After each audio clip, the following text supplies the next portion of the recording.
Hello everyone. सोचिए आप police के पास जाते हैं एफआईआर लिखवाने के लिए और पुलिस एफआईआर लिखने से मना कर देती है। अब सवाल ये है कि क्या पुलिस के पास ये पावर है। इसको हम समझेंगे दो केसेस की मदद से। तो सबसे पहला क्वेश्चन आपके दिमाग में आ रहा होगा कि पुलिस एफआईआर लिखने से मना क्यों करेगी। इसके दो रीजंस हैं। सबसे पहला रीजन ये है कि पुलिस फ्रिवलस यानी नकली एफआईआर लिखने को अवॉइड करती है। इसका एक एग्जांपल ये है कि जैसे दो पार्टीज के बीच में सिविल डिस्प्यूट था। मान लीजिए पैसे के लेन देन का मामला था। तो एक पार्टी दूसरी पार्टी को फंसाने के लिए उसके ऊपर कॉग्निजेबल ऑफेंस के सेक्शंस डाल देती है, जैसे कि चीटिंग हो गया या क्रिमिनल ब्रीच ऑफ ट्रस्ट हो गया, और ये डाल के एफआईआर लिखवा देती है।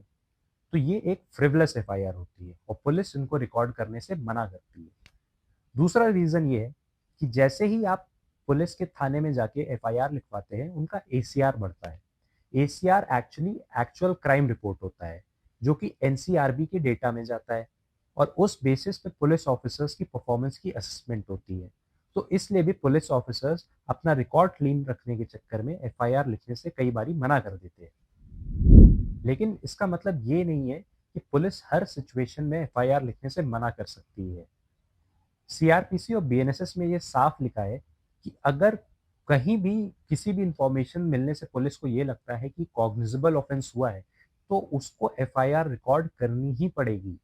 लेकिन क्या करती थी पुलिस कि कई बारी अपनी पावर्स का मिसयूज करती थी, और भले कॉग्निजेबल ऑफेंस हो, जैसे सीरियस ऑफेंस हुआ हो रेप का या मर्डर का, तो उन केसेस में भी पुलिस एफआईआर लिखने से मना कर देती थी और कहती थी कि हम बाद में देखेंगे या प्रिलिमिनरी इंक्वायरी करेंगे। तो इसीलिए ललिता कुमारी जजमेंट आया।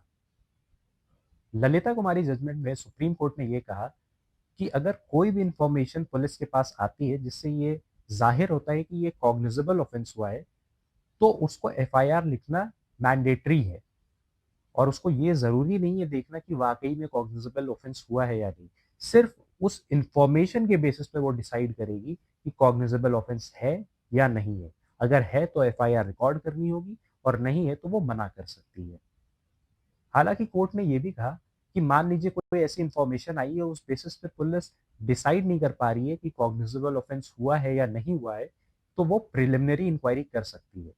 अब इसका एक एग्जांपल ये मान लीजिए कि एक पत्नी जो है वो अपने हस्बैंड के ऊपर क्रुएल्टी के चार्जेस लगाती है।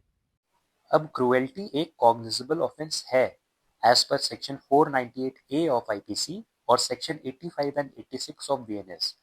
पर अगर वाइफ ने सिर्फ ये मेंशन किया कि मेरे हस्बैंड और इन लॉज मुझे मेंटली टॉर्चर करते हैं, लेकिन कब करते हैं, कैसे करते हैं, किस बात पर, कोई स्पेसिफिक मेंशन नहीं किया है, तो ये एलिगेशंस वेग या जनरल नेचर की होती है।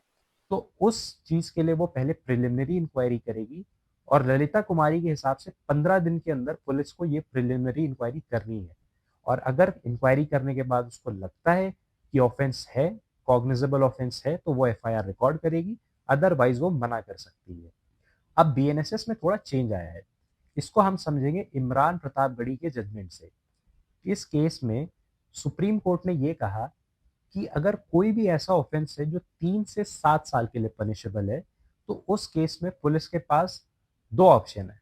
पहला तो अगर उसको on the face of it यानी प्राइमा फेसाई लगता है कि हाँ भाई कॉग्निजेबल ऑफेंस है, केस बनता है, तो वो एफआईआर रिकॉर्ड कर देगी और इन्वेस्टिगेशन शुरू करेगी। लेकिन अगर पुलिस को थोड़ा भी डाउट है, तो वो सबसे पहले प्रिलिमिनरी इंक्वायरी करेगी, और 14 दिन के अंदर वो प्रिलिमिनरी इंक्वायरी करके डिसाइड करेगी कि वाकई में केस मेड आउट है या नहीं है। अब आप सोच रहे होंगे कि दोनों साउंड तो सेम कर रहे हैं, तो डिफरेंस क्या है। ललिता कुमारी में केवल इंफॉर्मेशन के बेसिस पे डिसाइड होता था कि अगर इंफॉर्मेशन में कॉग्निजेबल ऑफेंस लग रहा है तो एफआईआर लिखी जाएगी। लेकिन इसमें यह है कि भले इंफॉर्मेशन से भी कॉग्निजेबल ऑफेंस डिसाइड हो रहा है, उसके बावजूद पुलिस को एक स्टेप आगे जाके देखना पड़ेगा कि वाकई में ये केस बन रहा है कि नहीं बन रहा है।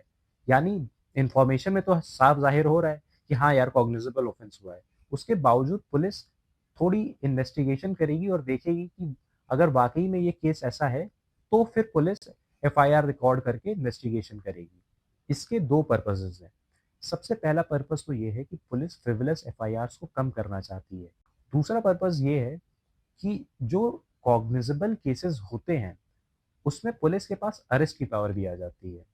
उन केसेस में पुलिस बिना मैजिस्ट्रेट के परमिशन के अरेस्ट कर सकती है।